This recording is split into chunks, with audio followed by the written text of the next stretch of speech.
नमस्कार, ABP news देख रहे हैं आप। मैं हूं आपके साथ शीरी। लोकसभा चुनाव की तैयारियां जोरों पर हैं। कांग्रेस ने आज 43 उम्मीदवारों की दूसरी लिस्ट जारी कर दी है। 6 राज्यों की 43 सीटों पर जातीय समीकरणों को साधने की पूरी कोशिश की गई है। बीजेपी ने हरियाणा में आज अचानक ही पूरी सरकार बदल कर रख दी। मनोहर लाल खट्टर की जगह नायब सिंह सैनी को मुख्यमंत्री बनाया गया है। नई कैबिनेट ने शपथ ले ली है। सवाल है कि लोकसभा चुनाव पर इसका असर क्या होगा। इसे जानने के लिए एबीपी न्यूज और सी वोटर ने एक सर्वे किया है। देखिए चुनाव से पहले एबीपी न्यूज और सी वोटर का ये सबसे बड़ा सर्वे।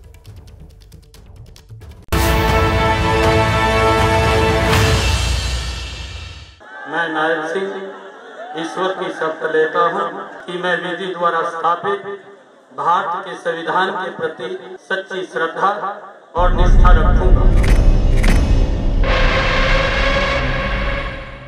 सूबा वही मगर सूबेदार बदल गए। सत्ताधारी पार्टी वही मगर पूरी सरकार बदल गई।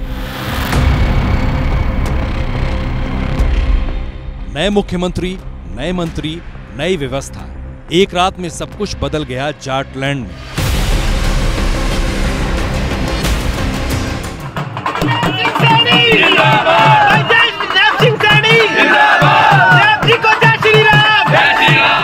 चुनाव से ठीक 8 महीने पहले मनोहर लाल खट्टर मुख्यमंत्री नहीं रहे। नायब सैनी अब नए सरकार बन गए हैं, वो भी बिना जननायक जनता पार्टी के।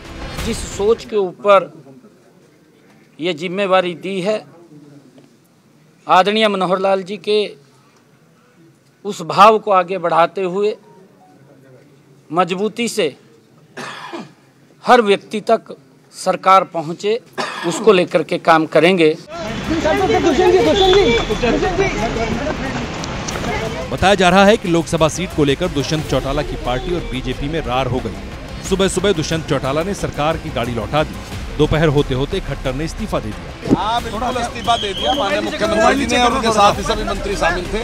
शाम होते होते नई सरकार बन गई। मैं नायब सिंह ईश्वर की शपथ लेता हूं। और उसके ठीक बाद खट्टर ने दावा कर दिया कि हरियाणा की सभी 10 सीटों पर बीजेपी चुनाव लड़ेगी। 10 की 10 सीटें भारतीय जनता पार्टी के चुनाव चिन्ह पर लड़कर के हमने नरेंद्र मोदी जी के झोले में दी हुई है और वही हमारा अगला मंसूबा है। चुनाव के ठीक पहले सत्ता परिवर्तन के जरिए किस तरह जातियों को साधने की कोशिश हुई है, उसको समझते हैं।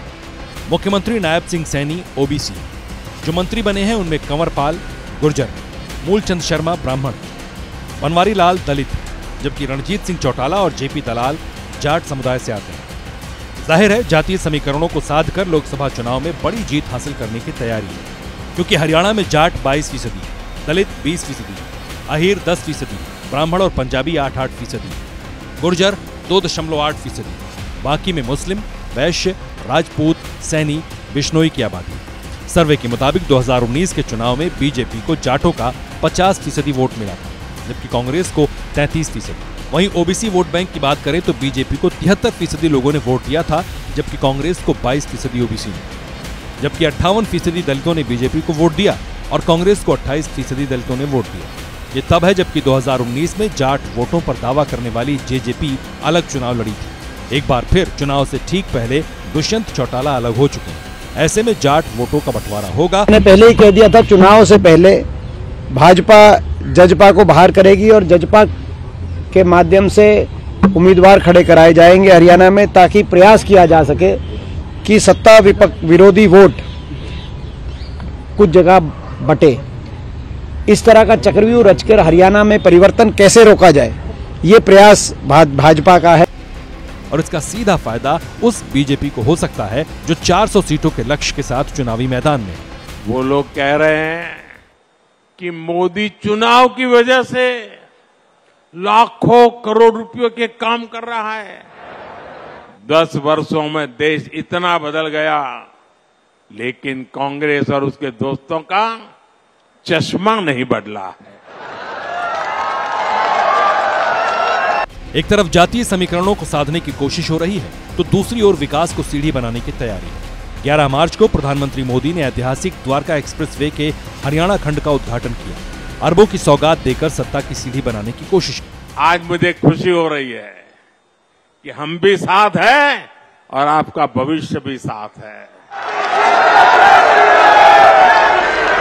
2019 में बीजेपी ने सभी 10 सीटें हरियाणा में जीती थी। इस बार लोगों का मूड क्या है वो जान लीजिए। ये देखिए, हरियाणा की अगर हम बात करें, 8 सीट भारतीय जनता पार्टी को मिल सकती है। एबीपी न्यूज सी वोटर का सर्वे ये बात कह रहा है, और 2 सीट कांग्रेस को। इंडियन नेशनल लोकदल या अन्य की बात करें, 0 पर। ये हरियाणा की तस्वीर निकलकर सामने आ रही है। और ये जो 2 सीटें हैं, ये 2 की 2 सीटें कांग्रेस की। आम आदमी पार्टी इसमें नहीं है, ये भी मैं आपको बता दूं। बीजेपी की हरियाणा वाली दीवार ढहती हुई दिख रही है। आपको बता दें कि हरियाणा में कांग्रेस आम आदमी पार्टी के साथ मिलकर चुनाव लड़ रही है। इसका असर भी दिख रहा है। हालांकि अब जेजेपी के अलग चुनावी मैदान में उतरने के बाद स्थिति बदल सकती है, क्योंकि हुड्डा के जाट वोट बैंक पर चौटाला सेंधमारी के लिए तैयार है। देखिए, 2019 के चुनाव में हरियाणा के अलावा गुजरात और राजस्थान 2 ऐसे राज्य थे जहां पर बीजेपी ने सारी की सारी सीटें जीत ली थी। हरियाणा में बीजेपी इस बार इतिहास दोहराने से चूकती दिख रही है, लेकिन राजस्थान और गुजरात दोनों ही जगह लोगों का मूड इस बार क्या कह रहा है, ये रिपोर्ट देखिए।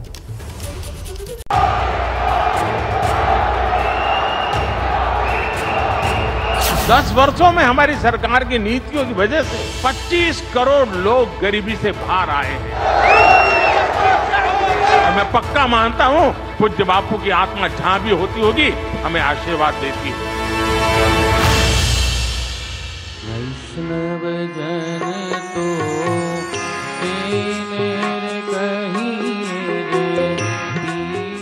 राष्ट्रपिता को श्रद्धांजलि देने के बाद हिंदुस्तान के प्रधान ने साबरमती आश्रम के कायाकल्प की लकीर खींचकर विकास को नया आयाम देने की प्रतिबद्धता दोहराई।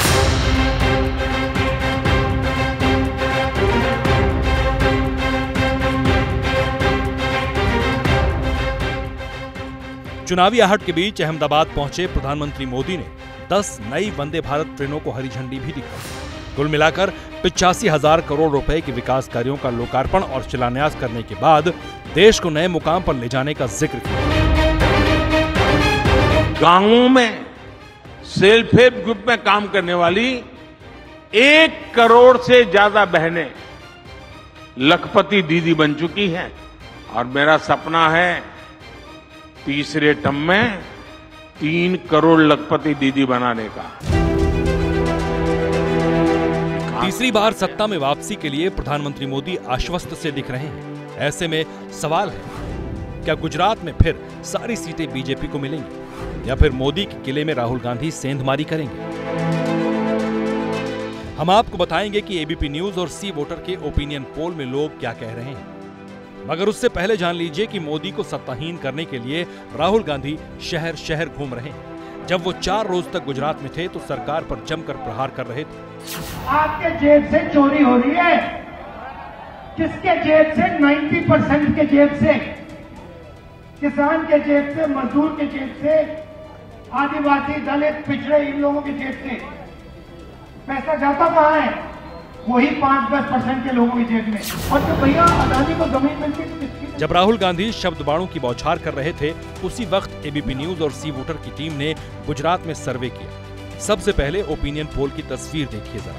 ये देखिए आप, 26 की 26 सीटें इस राज्य में भी, गुजरात में भी बीजेपी की तरफ, बीजेपी के खाते में। ये सर्वे इसके मुताबिक क्लीन स्वीप इस राज्य में भी सीटों के लिहाज से बीजेपी करती हुई दिखाई दे रही है। कांग्रेस के लिए एक भी सीट यहां पर जाती उसके खाते में नहीं दिख रही है।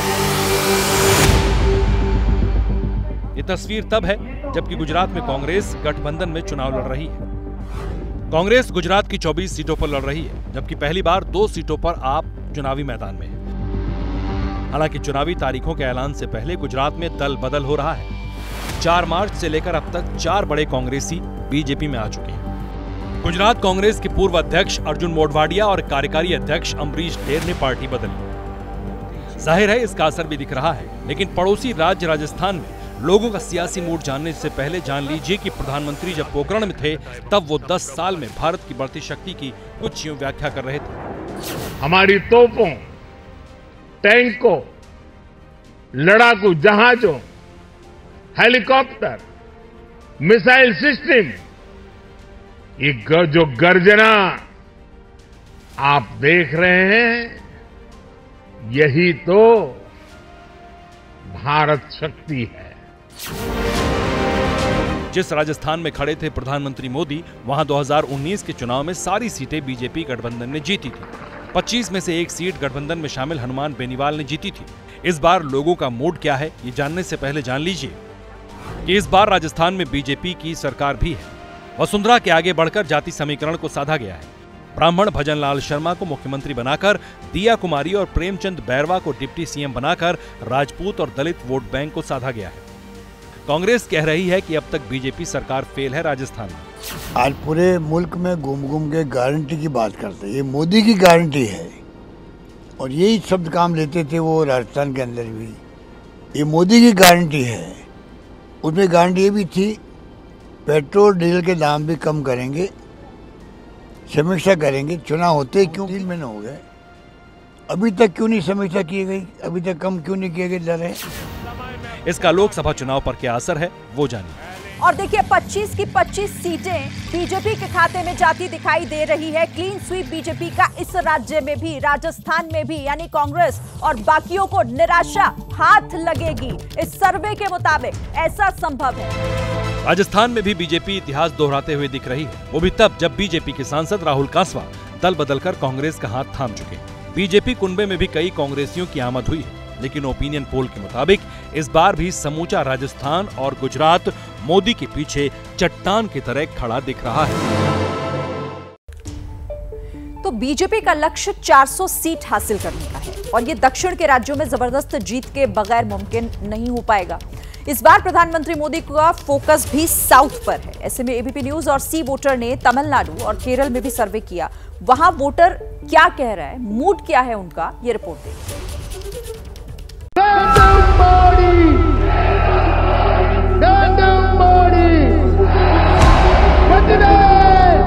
दक्षिण में भगवा पार्टी के विस्तार के लिए तमिलनाडु में हुंकार भर रहे थे प्रधानमंत्री। करोड़ों की विकास योजनाओं की सौगात देने के बाद परिवारवाद के बहाने सत्ताधारी पार्टी पर जमकर प्रहार किया था। मकसद साफ है, 400 सीटों का लक्ष्य हासिल करने के लिए 39 सीटों वाले तमिलनाडु में कमल खिलाना। मगर एबीपी न्यूज और सी वोटर के सर्वे में क्या सामने आ रहा है वो जानिए। बीजेपी 0/लड्डू AIADMK भी खाता नहीं खोल पाएगी, जिस ओर इशारा कर दिया था संजय ने कि इतना बड़ा मार्जिन हो, इतना फर्क हो वोट शेयर में और त्रिकोणीय मुकाबला हो, तो ऐसा ही हो सकता है और वैसा ही होता दिख रहा है। और DMK, कांग्रेस, कमल हसन के गठबंधन को अभी सीटों का बंटवारा नहीं हुआ है, लेकिन वो NDA का सुपड़ा साफ करते दिखाई दे रहे हैं। इस साल अब तक 4 बार तमिलनाडु जा चुके हैं प्रधानमंत्री मोदी। 2 बार केरल भी गए। केरल को भी करोड़ों की सौगातें दी। 21 सीटों वाले केरल में अब तक बीजेपी का खाता नहीं खुला। इस बार सर्वे क्या कह रहा है वो जान लीजिए। क्लीन स्वीप फिर से मारती हुई, फिर से बल्कि मैंने गलत शब्द इस्तेमाल कर दिया, पिछली दफा 19 सीटें ही थी। जाहिर है दक्षिण के दुर्ग में, खासकर जिस तमिलनाडु और केरल में प्रधानमंत्री मोदी बार बार जा रहे हैं, वहां बीजेपी को कोई फायदा मिलता नहीं दिख रहा। अब भी बीजेपी केरल और तमिलनाडु में शून्य पर ही सिमटती हुई दिख रही है। लेकिन उत्तर के राज्यों में, खासकर जहां कांग्रेस सत्ता में है, उस हिमाचल प्रदेश का सर्वे बताएंगे। लेकिन उससे पहले ये तस्वीर देखिए। ये शिमला का सियासी दृश्य है, जहां बगावत की चोट से दरक चुकी कांग्रेस के नेता अपनों के विरुद्ध सड़क पर युद्ध घोष कर रहे हैं। लोकसभा चुनाव के सेमीफाइनल में यानी राज्यसभा चुनाव में अपनों के हाथों मिली हार से सत्ताधारी पार्टी के नेता बौखलाए हुए हैं। ये सिर्फ लोकतंत्र को बचाने के लिए मार्च है कि जिस प्रकार का लोकतंत्र आज यहाँ हिमाचल प्रदेश में जिस प्रकार का खेल खेला गया है, उसके विरोध में ये मार्च हुआ है। राज्यसभा चुनाव में बगावत करने वाले 6 कांग्रेसी विधायक अयोग्य करार दिए जा चुके हैं। योग्यता के लिए सबसे बड़ी अदालत पहुंचे विधायकों की अर्जी पर सुनवाई 18 मार्च को होगी। लेकिन सवाल है कि लोकसभा चुनाव पर इसका क्या असर पड़ेगा। कांग्रेस के गढ़ में बीजेपी को कितनी सीटें मिलेंगी। 4 सीटों वाले जिस हिमाचल प्रदेश में 2019 में सभी सीटें हासिल की थी, वहां इस बार लोगों का सियासी मिजाज क्या है वो जानिए। अब बात हम यहां पर करेंगे हिमाचल प्रदेश की।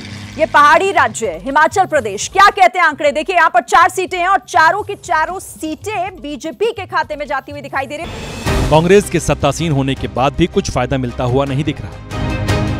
हिमाचल की तरह ही पहाड़ी राज्य है उत्तराखंड, जहां कांग्रेस सत्ता में नहीं है, जहां लोकसभा की 5 सीटें हैं, जहां 2014 और 2019 में बीजेपी ने सारी सीटें जीती थी। वहां इस बार लोगों का मूड क्या है, वो जानिए। और देखिए 2024 का ये सबसे बड़ा ओपिनियन पोल, 5 सीटें उत्तराखंड की, जिसमें 5 पर यहां पर जो है वो बीजेपी को मिलती हुई दिखाई दे रही है। सबसे बड़ी खबर है उत्तराखंड पर 5 सीटें, यानी बीजेपी का क्लीन स्वीप उत्तराखंड में देखने को मिल सकता है। उत्तराखंड में मोदी मैजिक की हैट्रिक साफ साफ दिख रही है। उत्तराखंड में कांग्रेस और बीजेपी के बीच सीधे सीधे टक्कर होगी, लेकिन जम्मू कश्मीर में बीजेपी का मुकाबला इंडिया गठबंधन से होगा।